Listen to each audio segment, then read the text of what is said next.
예루살렘에서 충격적인 기적. 하늘에 나타난 예수님과 천사들. 이스라엘에서 전해지는 흥미로운 소식을 들으셨나요? 하늘에서 내려온 이상한 빛과 그것을 동반한 불안한 소음이 사람들을 침묵하게 만들었고, 그 소식은 믿음이 강한 사람들까지도 놀라게 했습니다. 그뿐만 아니라 예루살렘에서 지진이 발생하여 유명한 도미 위험에 처했다고 합니다. 이 모든 일은 가자 지구에서의 지속적인 분쟁과 고조된 긴장 속에서 일어나고 있습니다. 이스라엘 상공에서 발생한 천문학적 현상은 일상적인 사람들부터 전문가들까지 모든 사람들의 관심을 끌었습니다. 이런 어려운 시기 가운데 이스라엘이 예루살렘이라는 성스러운 도시에서 펼쳐지는 놀라운 사건의 무대가 되었다는 사실은 매우 이상한 일입니다. 이 도시는 수세기 동안 기도가 이어져 온 곳이자 논란의 중심지이기도 합니다. 하지만 잠깐 더 있습니다. 예루살렘 주민들은 예수와 천사가 도시 거리를 걸으며 목격되었다는 소식에 전혀 믿을 수 없다는 반응을 보이고 있습니다. 이것이 빛의 연출일까요? 목격자들은 예수가 빛나는 모습으로 나타났고 그의 빛나는 형상 주위에는 사람들이 모여들었다고 전하고 있습니다. 천사들도 함께 내려와 현대 세계에서 볼 수 없는 장면을 만들어냈다고 합니다. 보통 이런 이야기는 황당한 이야기로 치부될 수 있지만 현장에서 찍힌 생생한 사진과 영상이 있다는 보도가 있습니다. 기독교에서 숭배되는 예수와 천사들이 하늘에 나타났다는 것입니다. 이 신성한 존재들의 출현은 온고잉 컨플릭트 속에서 놀라움과 흥분을 불러일으켰습니다. 이 특별한 방문은 어떤 메시지를 담고 있을까요? 그리고 이 모든 도시 중에서 예루살렘이 선택되었을까요? 성경에서 예수님의 재림을 묘사한 것과 비교해보거나 이 인물이 저 그리스도일 수 있는지 아니면 또 다른 거짓 예언자인지 탐구해보겠습니다. 예루살렘의 올리브산에서 맑고 햇살이 가득한 하루가 잊을 수 없는 순간으로 바뀌었습니다. 그곳에서 사람들은 평생 기억에 남을 만한 특별한 광경을 목격했습니다. 하늘에서 내려온 빛나는 인물이 눈에 띄었고 그 인물은 눈부시게 흰옷을 입고 있었습니다. 그 인물 주위에는 천사처럼 보이는 빛나는 존재들이 있었습니다. 이 광경을 처음 목격한 사람들은 순례자들입니다.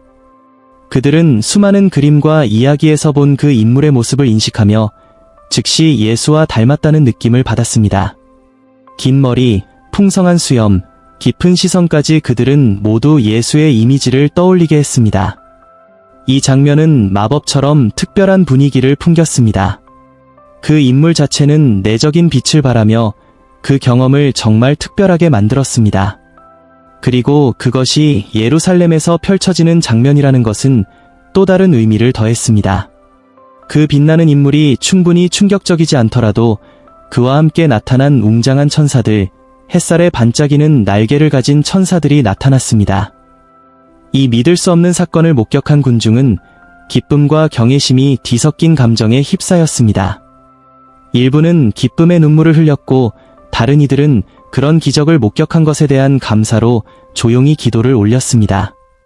이 특별한 목격에 대한 소식은 순식간에 퍼졌습니다. 사람들은 직접 보려고 올리브산으로 몰려들어 그곳을 활기찬 모임의 장소로 변하게 했습니다. 소셜미디어는 개인적인 이야기와 사진들로 떠들썩했습니다. 일부 이미지는 흐릿했지만 다른 사진들은 예수와 천사들의 모습을 놀랍도록 자세히 포착했습니다.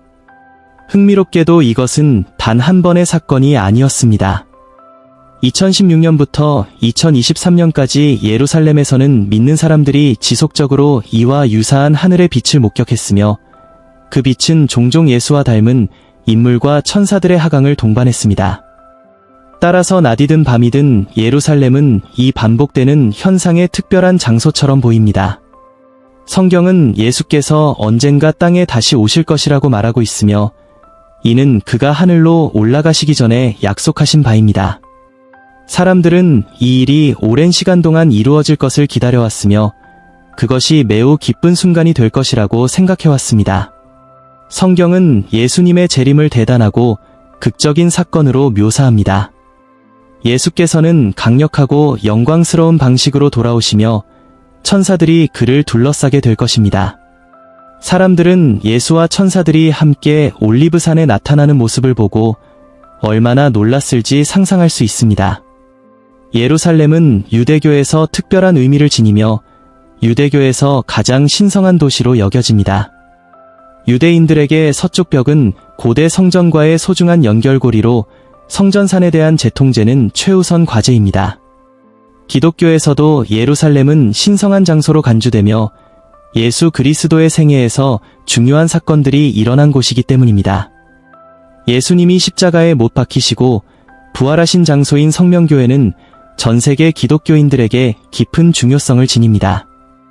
이슬람에서도 예루살렘은 메카와 메디나에 이어 세 번째로 신성한 도시로 꼽힙니다. 성전산에 위치한 황금돔과 알-아크사 모스크는 이슬람 전통에서 깊은 의미를 지닙니다. 무슬림들은 무함마드가 밤여정 중 황금돔 아래에서 하늘로 올라갔다고 믿습니다. 예루살렘의 종교적 장소에 대한 논란은 세 주요 종교 간의 갈등을 촉발시켰고 그로 인해 전쟁, 봉기, 외교적 긴장이 역사적으로 끊임없이 발생해왔습니다. 예루살렘은 풍부한 역사에도 불구하고 여전히 많은 불확실성이 존재하며 해결되지 않은 역사적, 고고학적, 지형적 질문들이 남아있습니다. 예루살렘은 중요한 역사적 사건들을 형성했지만 역사 기록은 종종 불완전하며 문헌적 묘사는 모호한 경우가 많습니다.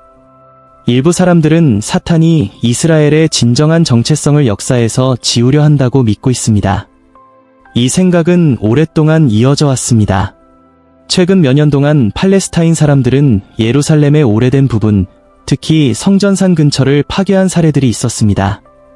이곳들은 고대 이스라엘 사람들, 특히 유대인들이 이곳에 있었다라는 것을 보여주기 때문에 중요한 곳입니다. 이 파괴가 일어나는 것을 모두가 목격하고 있지만 유엔은 이를 무시하기로 선택했습니다. 파괴가 심각해져서 몇 년 전 에릭 칸터라는 사람이 이끄는 미국의 의원들이 이를 막기 위해 나섰습니다. 그들은 팔레스타인 사람들이 성전산에서 하지 말아야 할 곳을 파고 있다는 것에 반대하며 성전산 보호법을 제정했습니다. 칸터와 그의 팀은 팔레스타인 자체 정부가 굴착을 멈출 때까지 그들에게 자금을 주지 않겠다고 했습니다. 칸터는 파괴된 사진을 공개하며 성전산 일부를 불도저로 밀고 첫 번째 성전이 건립된 이후부터 있던 고대 유물을 파괴한 상황을 보여주었습니다. 칸터는 이것이 사람들이 믿고 있는 중요한 것을 공격하는 것과 같다고 말하며 팔레스타인 지도자인 야세르 아라파트가 유대인과 기독교인들의 성스러운 장소와의 관계를 끊으려는 의도를 가진 것 같다고 주장했습니다. 오늘날 예루살렘을 둘러싼 혼란은 전 세계적인 종교적 복잡성을 반영합니다.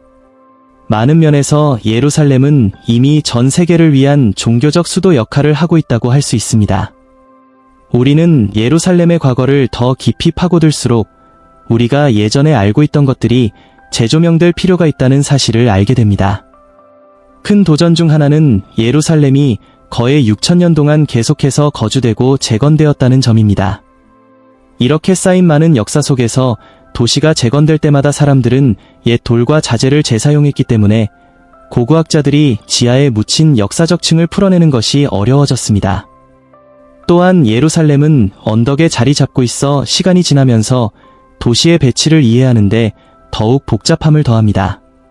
도시의 형태도 변했고 계곡이 메워지기도 했으며 장소의 이름도 바뀌었습니다. 이러한 변화와 역사적 층들은 우리가 예루살렘의 과거에 대해 확실한 결론을 내리기 어렵게 만듭니다. 하지만 이 모든 불확실성 속에서도 한 가지는 분명합니다. 바로 성경입니다. 유대교와 기독교의 신성한 책인 성경은 예루살렘의 중요성에 대해 독특한 관점을 제공합니다. 성경은 예루살렘이 인류 구속을 위한 하나님의 계획을 이해하는 열쇠를 가지고 있다고 말합니다. 성경 전반에 걸쳐 예루살렘은 하나님이 세상에 대한 권위를 행사하시고 이스라엘 백성과 특별한 관계를 맺고 있는 장소로 묘사됩니다. 이는 하나님의 임재가 강력하게 느껴지고 그분의 약속이 성취되는 곳입니다. 이 아이디어는 수천 년 동안 믿는 자들의 신앙의 중심이 되어 왔으며 예루살렘이 단지 하나의 도시가 아니라 희망과 약속의 신성한 상징임을 상기시킵니다. 이제 예루살렘의 미래에 대한 구체적인 예언을 살펴보겠습니다. 1517년 오스만 제국이 예루살렘을 정복했으며 이는 특정 예언이 이루어지기 300년 전의 일입니다.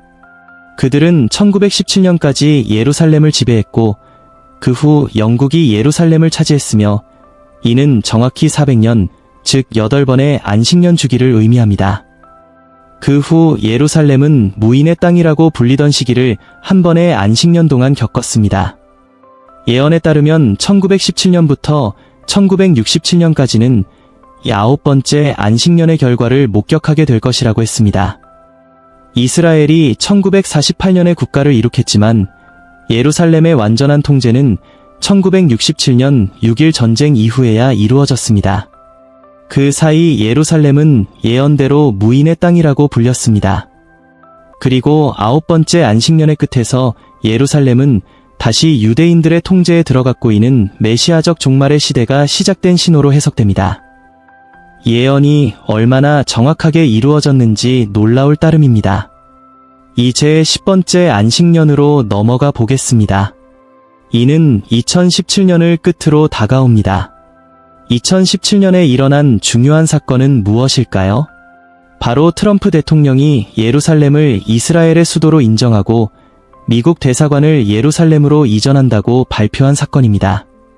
다시 한번 우리는 하나님께서 예수님의 재림을 위한 길을 마련하고 계심을 볼 수 있습니다. 아마도 도널드 트럼프의 대통령직이 우연의 일체가 아니었을 것입니다. 아마도 하나님께서 그를 이 자리에 놓으신 이유가 바로 이 사건과 같은 중요한 이유 때문일지도 모릅니다. 역사 속에서 해리 트루먼과 같은 여러 대통령들이 이스라엘을 지원해왔습니다. 1948년 트루먼은 이스라엘을 독립국가로 인정하면서 중요한 선례를 남겼습니다. 이러한 놀라운 사건들을 보면 하나님께서 예수 그리스도의 재림을 준비하는 무대가 점점 더 가까워지고 있음을 알 수 있습니다. 많은 사람들은 예루살렘이 지구의 중심지로서 특별한 영적 의미를 지닌 곳이라고 믿습니다. 그 이름은 고대 역사에서 살렘의 왕 멜기세덱이 예루살렘으로 개명한 사실에서 비롯됩니다. 멜기세덱은 예루살렘의 첫 번째 왕으로 여겨지며 많은 사람들이 그가 후에 예수 그리스도가 되었다고 믿고 있습니다. 예루살렘은 우리의 메시아가 이 땅을 걸으셨고 그분이 우리의 죄를 위해 자신을 희생하셨으며 죽음에서 부활하시고 하늘로 승천하신 곳입니다. 또한 그분이 재림하여 이 땅을 다스리실 곳입니다. 최근의 기적적인 사건들과 예루살렘의 역사 속에서 지속적인 중요성, 그리고 하나님의 계획을 고려할 때 우리는 구속을 향한 뚜렷한 길을 볼 수 있습니다. 나팔은 하나님 앞에서 각자의 입장에 따라 다른 의미를 가집니다. 신자들에게 나팔은 우리가 기대하고 약속받은 모든 것의 시작을 알리는 신호입니다. 그것은 구원의 길과 그 모든 축복을 의미합니다. 그러나 하나님에 반대하는 사람들에게 나팔은 폭력적인 심판과 하나님을 대적하는 인간의 계획의 끝을 알리는 신호입니다. 신자들이 가장 기다리는 사건은 예수 그리스도의 재림입니다. 이 사건은 역사에서 중요한 이정표가 되며 예수님이 궁극적인 왕으로 돌아오셔서 우리나라를 지구에 세우는 순간입니다. 그러나 그 전에 싸움과 심판이 있어야 합니다. 오늘 우리는 이 중요한 사건 예수 그리스도의 재림을 살펴볼 것입니다. 하나님의 나라를 지구에 회복시키는 이 사건은 우주의 역사에서 중요한 순간입니다. 마가복음과 누가복음에서 이 구절들을 살펴보겠습니다. 마가복음 13장은 인자의 재림을 앞둔 사건들을 생생하게 묘사합니다. 이 구절은 태양이 어두워지고 달이 빛을 내지 않으며 별들이 하늘에서 떨어지는 큰 혼란의 시대를 설명합니다. 하늘의 권능이 흔들리며 인자가 그 영광으로 곧 올 것을 알리는 신호가 됩니다. 예수님은 그분의 천사들을 보내어 땅의 네 구석에서 선택된 자들을 모을 것입니다. 마찬가지로 누가복음 21장은 인자의 재림을 예고하는 신호에 대해 강력한 서술을 제공합니다.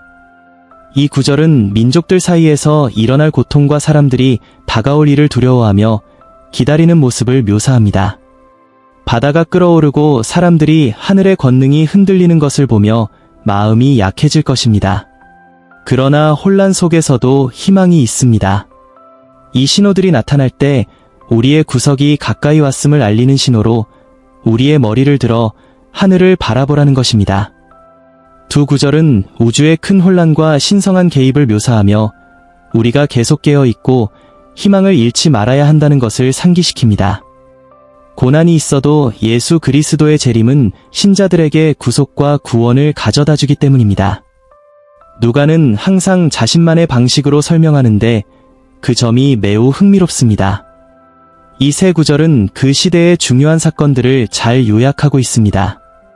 하늘에서 나타나는 신호들은 우리가 일반적으로 요한계시록 6장 12에서 17절의 여섯 번째 인과 연결짓습니다. 이 신호들은 대환난이라는 어려운 시간이 지난 후에 나타납니다. 우리는 자주 다섯 번째 인이 성도들이 많은 박해를 받으며 힘들어지는 때라고 생각해왔습니다. 요한계시록을 넘기다 보면 여섯 번째인 바로 전에 이 내용이 나옵니다. 또한 큰 충격이 일어난다고 말하지만 사실 지구도 큰 흔들림을 겪을 것입니다. 이 세 구절 모두 사람들이 예수님이 오신다는 사실을 깨닫고 반응하는 모습을 언급합니다. 그들의 반응은 매우 부정적입니다. 슬픔과 싸움 다가오는 일에 대한 두려움이 가득합니다. 또 중요한 점은 예수님이 구름 속에서 나타나는 것입니다. 이것은 성경에서 반복적으로 등장하는 주요 주제입니다. 성경은 우리가 이를 기대해야 한다고 여러 번 말합니다. 사건이 시작되면 큰 나팔소리나 외침을 듣게 될 것입니다. 이는 마태복음 24장 31절에서 예수님이 천사들을 보내는 것과 비슷합니다. 그 다음에는 성도들 모든 곳에서 모인 선택된 자들이 모이게 될 것입니다. 이것이 이 구절에서 언급된 또 다른 중요한 점입니다. 그래서 우리는 이 시간이 지나면 어떤 일이 일어날지 대체로 알 수 있습니다. 알겠습니다. 이제 조금 더 깊이 들어가 보겠습니다. 우리는 요한계시록 11장으로 가는데 특히 두 증인에 대한 이야기 후에 나오는 부분을 살펴보겠습니다. 왜 이 이야기를 언급하냐면 이것이 제가 최근에 마친 7부작 시리즈의 후속 이야기와 비슷하기 때문입니다. 그 이야기의 끝에서 두 증인은 다시 살아나고 그들이 무엇을 하나요? 그들은 공중에서 그리스도와 만납니다. 이것이 바로 그리스도가 재림할 때 일어나는 일입니다. 이제 일곱 번째 나팔에 집중해 보겠습니다. 제가 전에 이야기한 것처럼 14절은 타임라인을 다시 전환하는 역할을 합니다. 9장 끝에서 타임라인이 잠시 멈추었고 10장과 11장 1절에서 13절까지의 내용은 약간의 부가 설명처럼 다뤄졌습니다. 하지만 그것들은 요한계시록 전체 이야기와 이해를 돕기 위해 중요한 부분입니다. 요한계시록 11장과 15장 19절은 이렇게 나옵니다. 일곱 번째 천사가 나팔을 불자 하늘에서 큰 음성이 나서 말하였다. 이제 세상의 왕국이 우리 주와 그리스도의 것이 되었고 그분은 영원토록 왕노릇 하실 것이다. 24명의 장로들이 하나님 앞에 그들의 보좌에 앉아 얼굴을 땅에 대고 그분을 경배하며 말하였다. 주 하나님 전능하신 이여 계시고 전에도 계셨던 그분께 감사드리며 주께서 큰 능력을 얻으시고 다스리기 시작하셨습니다. 나라들이 분노하였으나 주의 진노가 임하셨습니다. 죽은 자들을 심판하고 주의 종들과 예언자들 그리고 주의 이름을 경외하는 모든 성도에게 상을 주실 때가 되었고 땅에서 멸망을 일으킨 자들을 멸하실 때가 되었습니다. 그리고 하늘에서는 하나님의 성전이 열리고 그 안에서 하나님의 언약궤가 보였습니다. 번개가 번쩍이고 우레소리와 지진이 일어나며 큰 우박이 내렸습니다. 이제 일곱 번째 나팔은 선언과 재앙을 동시에 의미합니다. 그것에 동반된 번개, 천둥, 지진, 우박은 정말 경고하는 듯한 재앙의 소리입니다. 마치 재앙처럼 느껴지죠. 그러나 아직 끝이 아닙니다. 여기에는 하나님의 진노를 담은 7개의 대접 재앙이 더 남아 있습니다. 일곱 번째 나팔은 그리스도의 재림과 하나님의 통치 시작을 알리는 신호입니다. 하나님께서 이렇게 모든 것을 선언하시면서도 아직 많은 어려움이 남아있다는 점이 항상 흥미로웠습니다. 이제 궁금한 점이 하나 있습니다. 이 7 대접 재앙은 얼마나 지속될까요? 사실 정확히 알 수 없습니다. 15장과 16장을 살펴보면 지금은 자세히 다루지 않겠지만 그곳에서는 시간에 대한 언급이 없습니다. 단지 한 사건이 일어나고 그 다음에 또 다른 사건이 일어나는 식으로 7번 반복될 뿐입니다. 순차적으로 일어나는 것처럼 보이지만 그 지속 시간이 구체적으로 명시되지 않았습니다. 한 가지 합리적인 추측은 하나님의 날의 하루가 1년을 의미한다고 볼 때 전체 재앙이 1년 동안 지속될 수 있다는 것입니다. 그러나 이 역시 명확히 나와 있지 않죠. 그래서 이 재앙들이 하루 안에 일어날 수도 있지만 아마 그렇게 되지는 않을 것입니다. 그러면 얼마나 걸릴까요? 제 추측도 여러분의 추측만큼이나 맞을 수 있습니다. 이 모든 사건들은 그리스도의 재림을 향한 준비 과정입니다. 예전의 전쟁 방식처럼 적을 완전히 침략하기 전에 먼저 적을 약화시키는 단계가 있었죠. 대포를 배치해 멀리서 적을 포격한 뒤 육군을 투입하는 방식이었습니다. 이와 비슷하게 7가지 마지막 재앙은 악몽 같은 일들의 전조와 같습니다. 종기피로 변한 물 타는 듯한 더위 어둠과 고통 유프라테스 강이 말라버림으로 동방의 왕들을 위한 길이 열리고 마지막 재앙인 대지진이 일어납니다. 이 대지진을 좀 더 자세히 살펴보겠습니다. 이건 그야말로 대단원의 막을 내리는 사건입니다. 7번째 대접 혹은 대접 마지막 재앙은 이렇게 묘사됩니다. 7번째 천사가 대접을 공중에 쏟자 하늘에서 즉 보좌와 성전에서 큰 음성이 나서 말하였다. 다 이루었다. 갑자기 우르릉거리는 소리와 천둥 번개가 번쩍이며 엄청난 지진이 일어나 지구를 흔들었습니다. 그전에는 한 번도 겪어본 적이 없는 규모였습니다. 이 지진은 국지적인 진동이 아니라 전 세계를 뒤흔드는 대규모 지진이었습니다. 마치 하나님께서 한 손은 적도 한쪽에 다른 한 손은 반대편에 두고 지구를 한 번에 크게 흔들어 놓은 것 같았습니다. 이런 일은 결코 없었습니다. 이 대재앙의 결과로 거대한 도시는 세 부분으로 무너지고 전 세계의 도시들이 무너졌습니다. 하나님을 대적하는 모든 것을 대표하는 큰 바벨론이 그분의 진노를 맞이했습니다. 섬들은 바다에 잠기고 산들은 하늘에서 사라지는 것처럼 보였습니다. 한 사람의 체중만큼이나 무거운 우박이 사람들에게 떨어졌습니다. 그렇습니다. 정말 놀라운 장면입니다. 요한계시록 16장 21절에서 우리는 이 거대한 지진에도 불구하고 사람들이 그들의 마지막 발악처럼 큰 우박에 대해 하나님을 저주하는 장면을 봅니다. 마치 그들이 완전히 파괴되기 전에 마지막으로 반항하는 듯한 모습입니다. 농담하려는 것은 아니지만 그런 느낌이 드네요. 흥미로운 점은 이 사건이 7번째 나팔과 얼마나 유사한지입니다. 큰 선언이 있고 그 뒤로 모든 것이 끝나갑니다. 11장에서는 온 세계가 주님의 나라가 되는 이야기였죠. 여기서는 또 다른 큰 선언이 있고 그 뒤에 또다시 지진과 우박이 일어납니다. 아마 더 많은 천둥과 번개도 있을 겁니다. 그래서 시작과 끝이 모두 큰 쇼로 이루어지는 것처럼 느껴집니다. 그만큼 얼마나 많은 파괴와 혼란이 일어날지 이해하기 어려운 일이지만 이는 하나님의 엄청난 능력의 표식으로 그분의 아들이 오실 때와 그 마지막 대단원을 준비하기 위한 과정임을 보여줍니다. 상상해보세요.